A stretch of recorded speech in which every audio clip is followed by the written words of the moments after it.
This episode of Co-op is brought to you by GoDaddy, Gamefly, and Squarespace.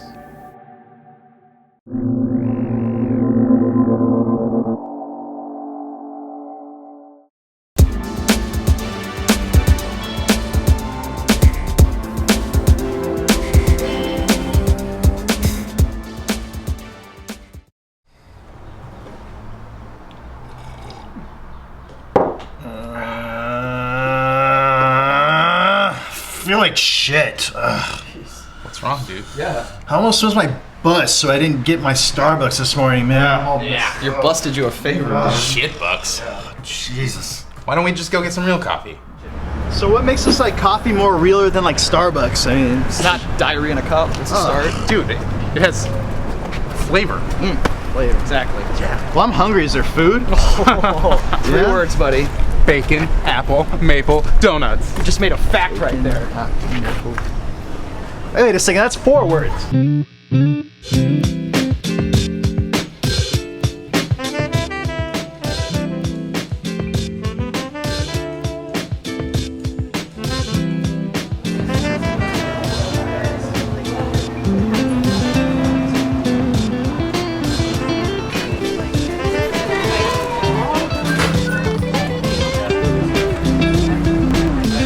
My favorite thing about this place is, usually when you eat donuts, it's like sugar overload. Yeah. But Dynamo here, they're not super sweet. They'll like the flavors that, like if you get a coconut donut, coconut is what you're gonna taste first. If you get a rosemary almond donut, you're gonna taste rosemary and almond. It's not just like sugar. This is definitely the sweetest one that I've eaten out of the group. But still one of my favorites. I love that you can taste the orange in it. And you can see the bits of orange in it, like through the frosting. Yeah. And the apple bacon one is the same way. There's pieces of apple in the donut that you taste, and it's just something you really don't get anywhere else in the city, at least in our neighborhood for sure. I've never had a donut like this before. It's so different, It's just so much variety in the flavors in every donut. And shout out to the coffee. This place has the best. I love iced coffee. This place has the best iced coffee in the neighborhood. It tastes like cocoa. Apparently they do it in a style that's like making iced tea, where you put the grounds in like a bunch of water and like just leave them there overnight. And so it's the amount of time that it's left in the water that makes so usually iced coffee is bitter. This iced coffee, not bitter at all. Oh yeah, if I'm in the mood, if I wake up in the morning and that's what I want is an iced coffee, there's no other like place at all that I'll go to. It's this right away.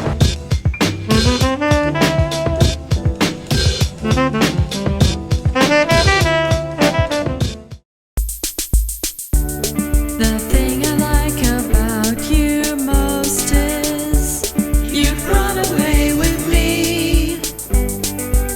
So pack your bags and your shotgun too.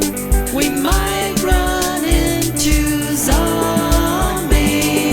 We're always down for that co-op multiplayer action.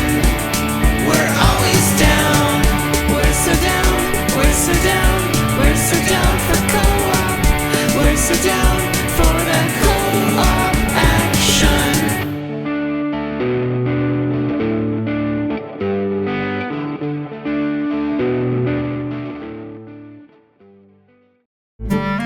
I mean, I know I can't stop you from getting a bacon donut if they, when there's bacon donuts around, but I highly recommend you try the strawberries and cream at some That looks point. awesome. It's like a PBJ and a cake mixed together. Although I am getting messy with all this powdered sugar. If I like nuts, man, I would go for that. Because the chocolate is very That shot What are you guys doing here? I came here to escape so that I could continue playing my game.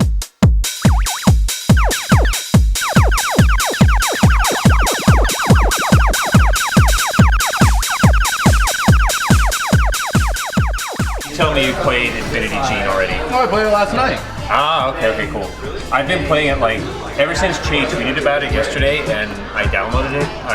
I've like not stopped playing it. Space Invaders Extreme has already come out for PSP, DS, Xbox Live Arcade now. You know, when it came out, you'd hear a lot of people say like, "Oh yeah, it's like Space Invaders plus Res or whatever." And I guess it sort of was in terms of the visuals a little bit, whereas this really is more like Res. I mean, when you start the game, there's a Darwin quote about evolution.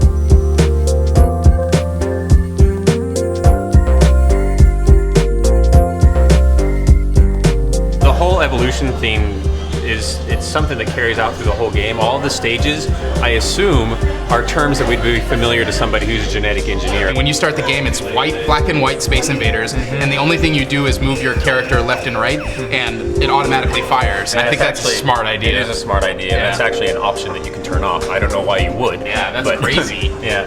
The way that gameplay features are unlocked is really great. Like, I never at the beginning of the game expected that I would ever be able to stop, not just move along the bottom of the screen, but shortly after you started playing, you can move your ship all around the screen wherever you want. And like, that's just one example of how crazy the gameplay features get.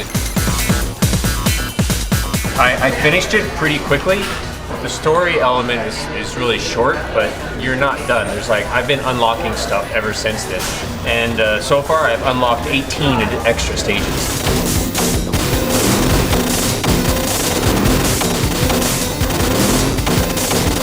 One of my favorite new weapons that I unlocked was the gravity.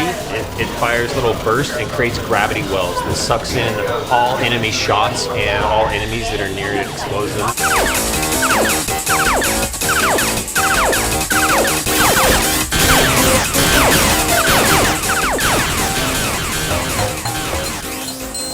And then you unlock the music mode. It seems to derive a level from any of the music that's on your device. Right.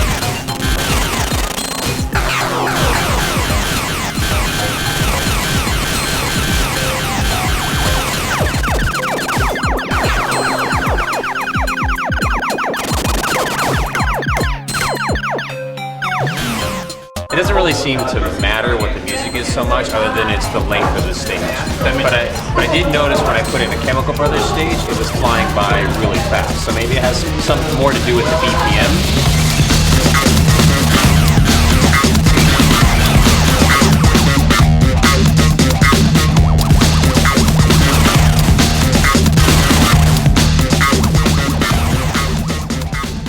The music stages I figured out were really cool for unlocking stuff because they're longer than the campaign stages, so you're almost always going to get a full bar of level up and unlock something after every stage that you play. Sometimes it does feel like, oh, my finger is getting in the way, I can't really see what's on the screen, but you can steer from anywhere on the screen. Right. So there are times where I need to see what's below my character, so I put my finger up at the top and like adjust it from the top. So once you get used to actually not just sliding your finger along the bottom of the screen, it's totally doable in any stage. Yep, that's exactly what I had to learn for myself. Yeah. Well, and the last pro tip I would give is that I can recommend taking your headphone jack and plugging it into some big ass speakers in your house and playing it because the audio is really good. Or just good headphones. Or just good headphones. Yeah, I'd play it with really nice headphones. I've already had 2 donuts, but I'm tempted to go for a third. What do you guys think? We're done. We're done. Let's just go. Fuck it. You guys get out of here. I came here to play this and I haven't even started the game yet, so. See you back at the house, man. Yeah, if you're lucky. I might be here all day with this. Catch you later. Bye.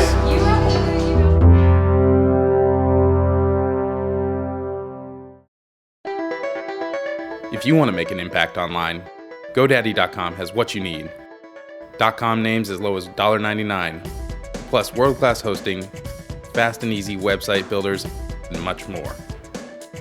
Plus, enter code CO6 when you check out and save an additional 20% off of a 1, 2, or 3-year hosting plan. Some restrictions apply. See site for details and get your piece of the internet at GoDaddy.com.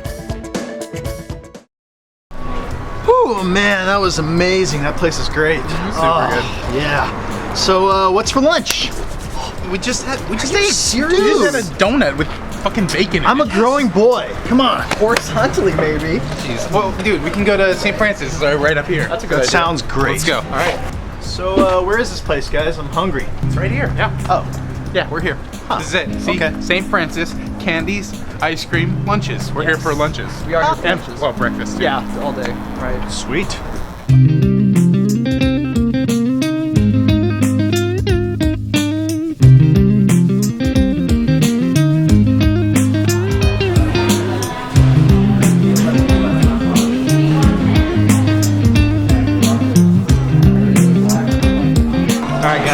So what's good at this place? Everything. Everything's good, dude. They serve breakfast all day long. Check it out, like nebulous potato thing.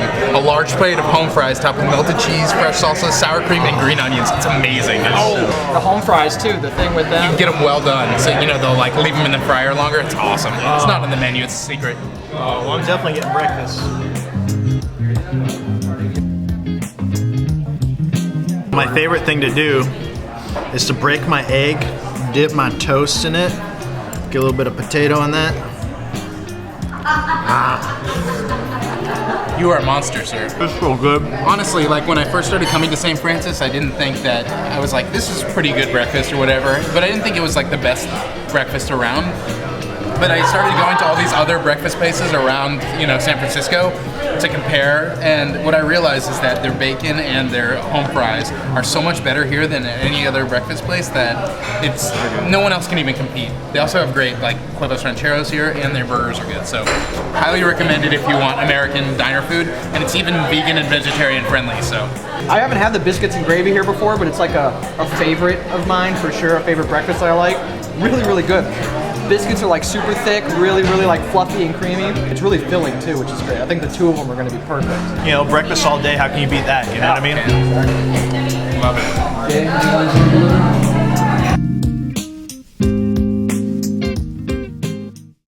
Oi. Hi yourself. Oi.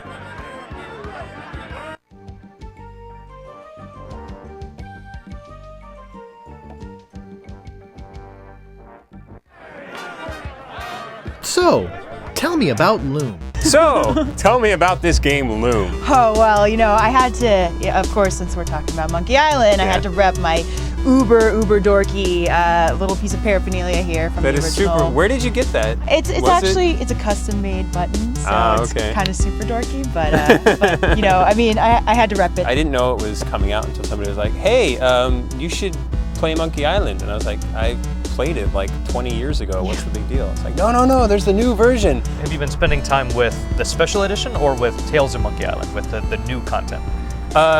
You mean the new episodic content? one.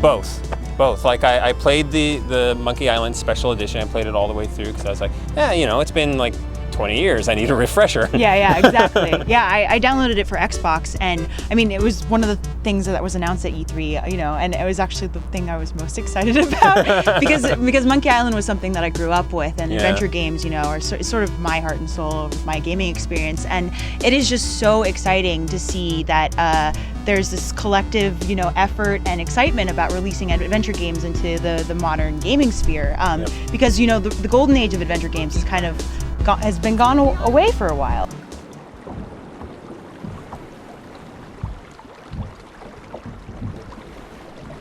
Hey, look!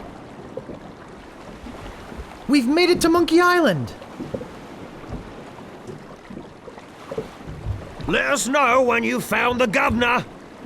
We've got an extra chair she can use. And the great thing about the special edition version is that for people that were never introduced to the original game, press one button and you can plop right back into the original game, see the old artwork, hear the old sounds, the old music. The transition is seamless. You can do it right in the middle of a sentence. But they also included a little bit of improvement. You know, they have the hint system, which is going to be helpful for a lot of people because those classic adventure games can be pretty ruthless about figuring out what to do next. Yeah, and especially in terms of, you know, the environment that Monkey Island presents. It's sort of a very obscure kind of clever environment where you really do have to think about what to do with the rubber chicken with the pulley, right, and apply it to the reasonable situations in the game that you encounter. But well, and one thing I love about Monkey Island in general is that it's not always that this particular item should be associated with this to get you from point A to point B. It's like, well, what would be the funniest way to apply this item? Right. So you kind of have to think in terms of not just logic, but comedic logic. Yeah. And I don't think there haven't been any adventure games in my mind, other than the LucasArts games, that have really pulled that off. Yeah, and I think that the Telltale Bringing rendition. back Salmon Backs Exactly. and all those others, they've just introduced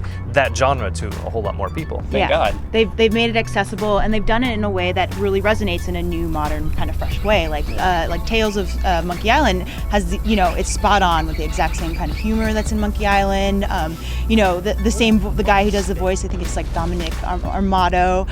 He does the voice for both Monkey Island 3 and carried through up until now, and so you just have this really good feeling about it. That sock needs a good darning. Darn you, sock! What's this alphabet sale all about? It's the latest thing. I make unbreakable tubes in the shapes of letters. What? I think I'd like one of those free vowel tubes. You'd like to buy a vowel, eh? Here you go. A U? What about A, E, I, O, or even Y? All sold out.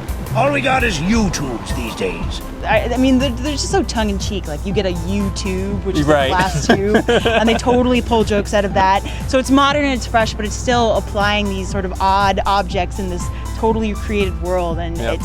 it's definitely an experience unlike any others, and it makes me laugh out loud. Were there It's any so specific clever. moments that you remember in Tales of Monkey Island that you were like, Well, I did laugh when you find the collectible doll, or when you help one of the guys find his treasure, and he gets it, and he starts dancing around because he's so excited, and then Guybrush is like, I'm dancing too, and they both dancing around. But there's just so many great moments. Did you find a moment?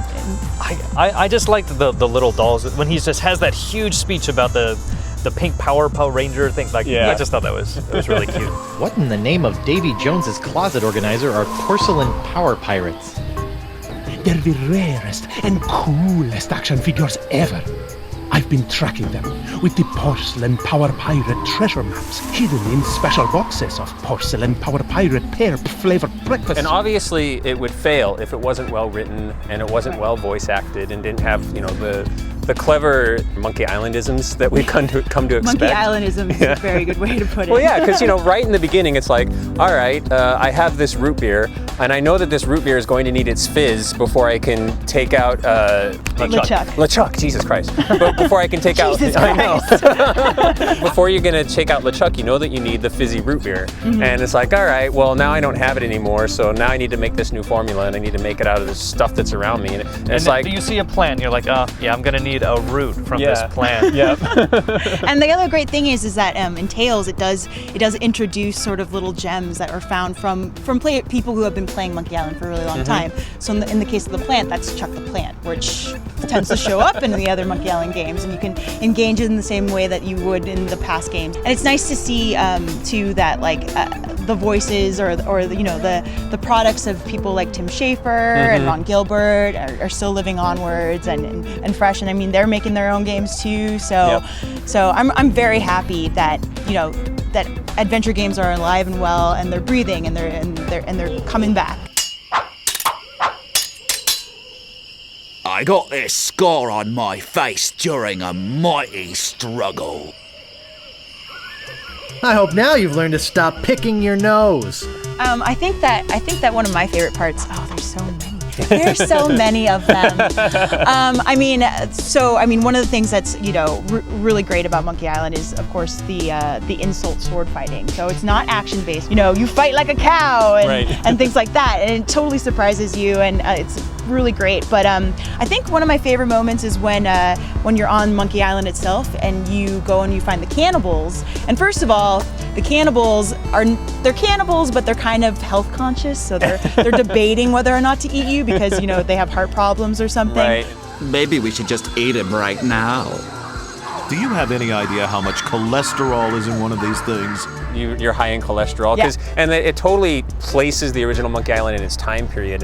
if Monkey Island was done today, then it would all be about carbs. Carbs, yeah, exactly. So what did you think about the artwork? Or I guess, between all three games, or all two games, but, the original Monkey Island, the special edition of Monkey Island, and then Tales of Monkey Island, I mean, the art style ranges pretty extreme. I mean, it stays with the character, it stays with the feeling, but I guess for me, I loved the new renderings, the fresh renderings of the Secret of Monkey Island, but I have to say that I kind of still like the pixel, the old school pixel. Maybe I'm just old in my times. No, but I agree to a certain degree. I liked the new art a lot. I liked especially the new character art, because when you go to the pixelated versions, they're basically pixelated versions of realistic faces, and they're dated. Yeah, like and 80s. Oh, totally.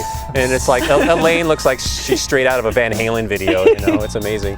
But awesome. Yeah, so I like the new character art a lot better. But there are times where I'm looking at this and I'm like, part of it. I was looking at the new artwork, and it wasn't just that the animation was frame for frame. I understood that because you need to be able to switch back and forth between the classic and the SE versions. Yeah, that's a good point. It was also that some of the artwork just wasn't that good.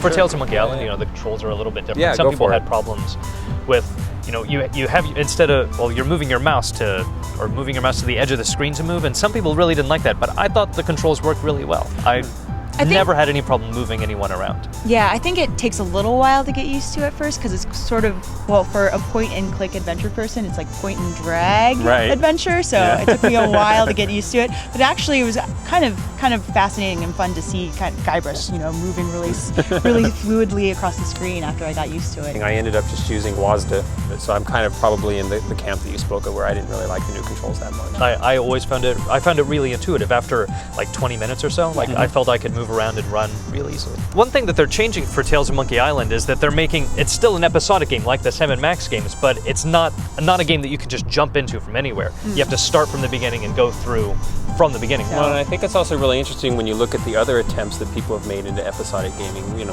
We have Sin episodes, of which there was one. Yes. And the Half-Life episodes, they're not really. Yeah. The one every several years. Yeah, exactly. So the Sam & Max, the adventure game formula, to my mind, is the only really successful episodic content we've seen out of that big push. The whole mantra for a while in the games industry was episodic, and so I have high hopes that Monkey Island, they're going to do it.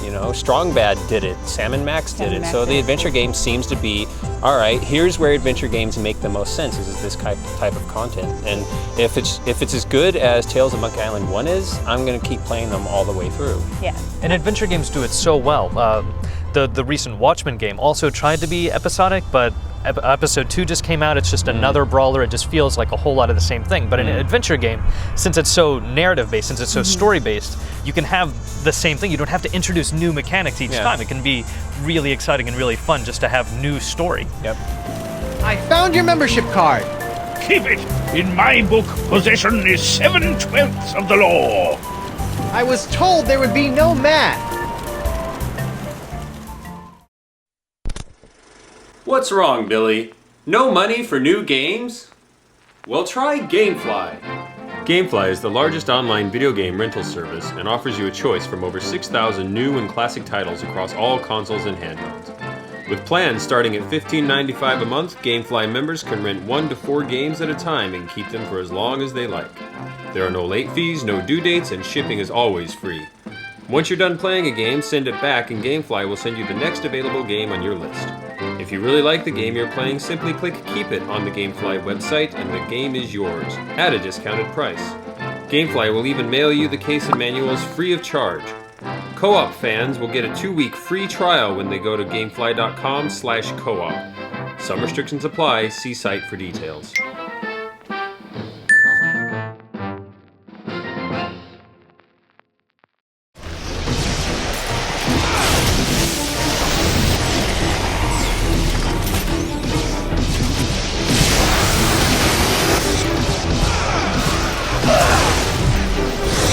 Here they come.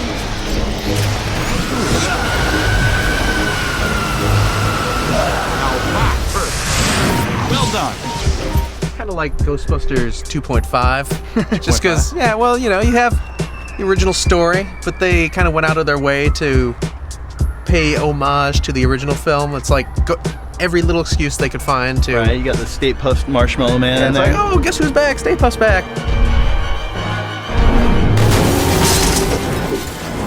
Gozer guest appearance was fun, which is just the head with the flat top. I did, but he failed me twice. How he earned the title The Destroyer is beyond me. There's definitely a lot of fan service in it, I think. Yeah. Like a lot of the collectibles you find the artifacts. And, some of them, like, it just, like, it puts the picture of Vigo up in the firehouse. And you find all these little things that are maybe, like, mentioned in the movies and things like that. But, you actually get to see them. But yeah, it's cool that they took a lot of loose ends from the first two movies and kept them going in this, that they decided to take the whole Grey Lady storyline, and instead of making it like a throwaway gag from the first one, they did something really interesting with it, and they gave her a background, which is kind of cool.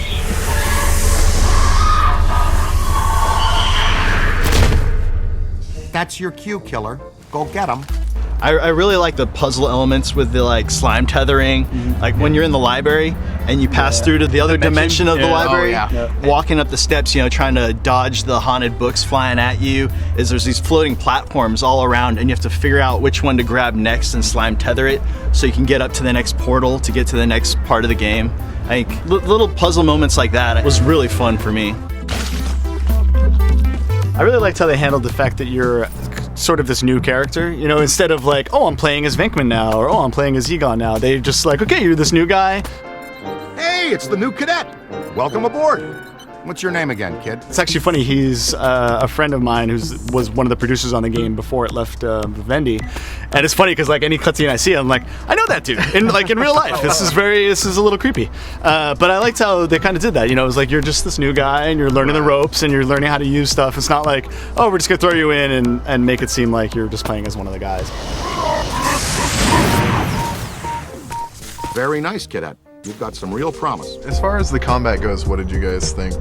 Because I'm a little torn. I liked that when you were trapping the ghost with the proton pack. It wasn't easy. It'd be very easy since it's, we want to make it a video game, so we want to make it quick and easy for people to get into, to just, you shoot them and now press B and whoop, they're in the trap, and that's it. Yeah, it felt like a struggle. The rule that I sort of figured out as I was playing is that anything that I had to pull into a trap was fun, and anything that I just had to shoot sucked. Yeah, that's a good way to put it. Yeah, I would agree with that.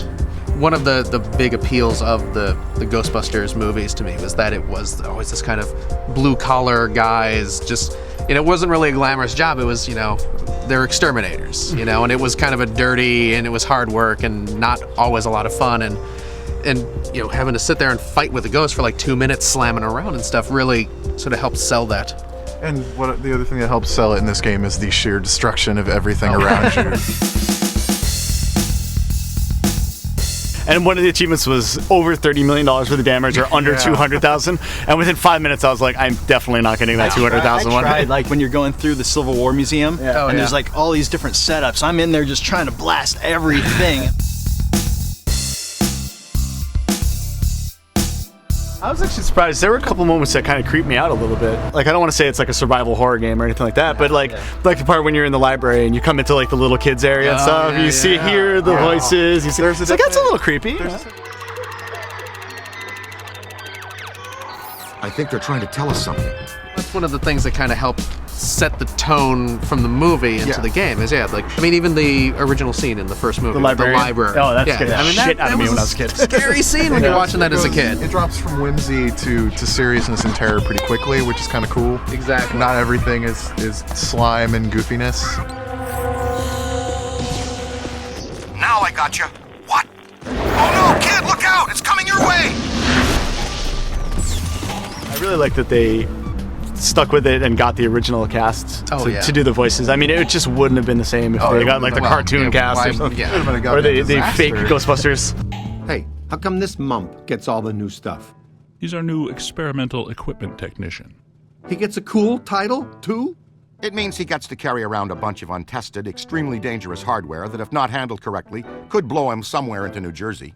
For the first half of the game, it feels like there was a lot of care and a lot of cleverness put into the game, and that unfortunately it just starts to, I think when you go back to the hotel for the second time is when it starts to sort of come apart a little bit, where it feels a little less cohesive. The design's not quite as good. Fighting the spider witch, like I didn't really like that battle. Just like having to use my PKE meter to find her again, and then trying to run across the map, and then next thing I know, she's like regained part of her health again. And it's just like it kept going. Just a totally visually uninteresting level after you've just left the other side version of the library, which is crazy MC Escher shit with all these energy things going on and like all this stuff going in 8 million different directions, and it's hard for it to keep a consistent tone, but you get to blow the Marshmallow Man off the side of a building.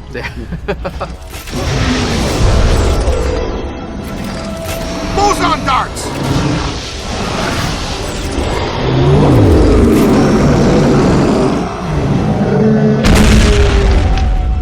You've killed my dessert! What if life was like Squarespace?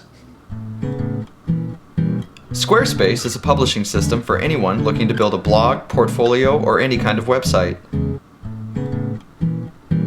Squarespace offers a uniquely flexible tool for just about anyone, no coding experience required, to build high-end, complex websites with the same functionality and uniqueness that you find on some of the highest trafficked pages on the web.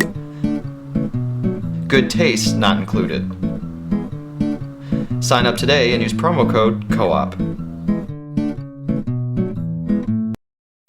Man, that was really good. I am at maximum capacity right now. I'm done. I'm done here professionally. Dude, I'm ready for dessert. What do you guys say? Are you serious? Yeah. Oh my dude, I got a sweet tooth, man. I gotta fill it. I'm not even mad, dude. That's amazing. That is incredible. But, well, I mean, I guess we could go to Humphrey Slocum and get some ice cream. That's a good choice for dessert. Okay, I'll try that. Sure. Have you been there? Let's go. All right.